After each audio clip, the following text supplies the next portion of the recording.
may remember when we spoke with Greg McKee, a Nebraska Extension agricultural and rural cooperative specialist, about the Section 199A deduction in February.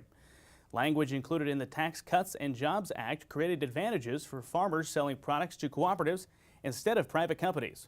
Recently, Congress approved and President Donald Trump signed the Omnibus Spending Bill, which included a fix to the Section 199A deduction. The fix to the so-called grain glitch equalized federal tax treatment of cooperatives and non-cooperatives. We spoke with Greg on Wednesday afternoon to better understand how Congress fixed this complicated issue. So the Tax Cuts and Jobs Act created a real difference in the corporate tax rate and also the tax rate for individual farmers. So at the corporate tax level, it reduced the maximum corporate income tax rate for traditional, maybe C corporations. But cooperatives aren't taxed under the Chapter C of the tax code. They're taxed under Chapter T ordinarily. There are situations where they can be under Chapter C. So what happened then was the question was, what can we do to preserve some of the original tax structure that was benefiting both cooperatives and non-cooperative types of firms? The other thing that was happening was that when the Tax Cuts and Jobs Act was passed, this new deduction was created for farmers, which actually really changed things. That deduction hadn't existed previously, and there was a difference in the way the deduction was going to be experienced by farmers depending on whether they sold to an independent or to a cooperative. If they sold to an independent, the farmer had an opportunity to get a deduction of 20% of their net income based on those sales to the independent grain dealer. But for the cooperative, it's 20% of the gross. That's a much larger number, clearly making incentives to market your grain or whatever other output you would have through the cooperative. Fast forward to the Omnibus Spending Bill, a proposal was proposed and then passed. Yeah, that's right, and that's where you get a major change. Number one, it did affect the cooperatives at the corporate income tax level again. So instead of keeping that 20% deduction that they used to have with the new 199A, that's been removed. And we're back to the old DPAD days almost, where the cooperative can get 9% off qualified production activities, essentially 9% of the income from grain sales. And then there was the big change for the farmer level. Instead of having access to the gross deduction for sales to the cooperative, now the cooperative members or farmers who sell through the cooperative are on equal footing with the independent sales in that it's a deduction off the net income, not the gross. So we're now in March. Will this be retroactive to January? Yes, in fact, it'll go back to January 1st. That's when the tax law will have to retroactively take effect.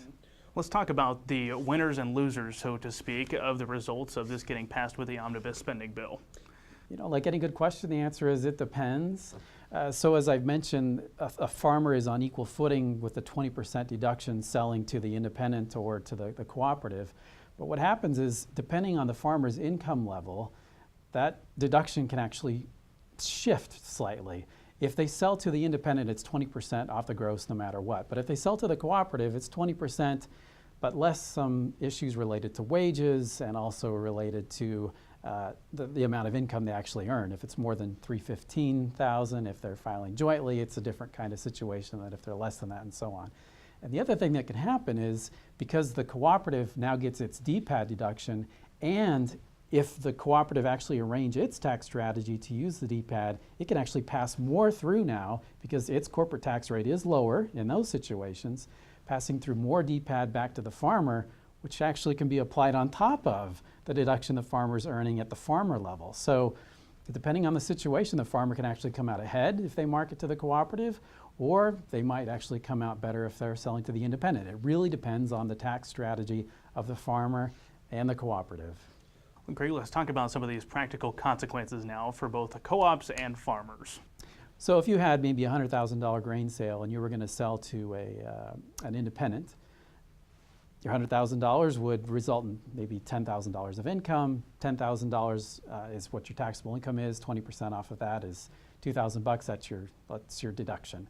Same thing would be the case for a cooperative if that was probably all of your sales. That doesn't meet the $315,000 income threshold. But if you were a much larger farmer, and if I read the statistics right, maybe less than 10% of Nebraska farmers will encounter this situation, where if it's more than $315,000 filing jointly, if they've got maybe $500,000 in income from selling to a cooperative, they're going to have to develop their tax strategies very early in the year and probably get some information from the cooperative about what its tax strategy is going to be, so as to be sure to come out at least even, or perhaps even ahead if they can get some of the DPAD from the cooperative itself.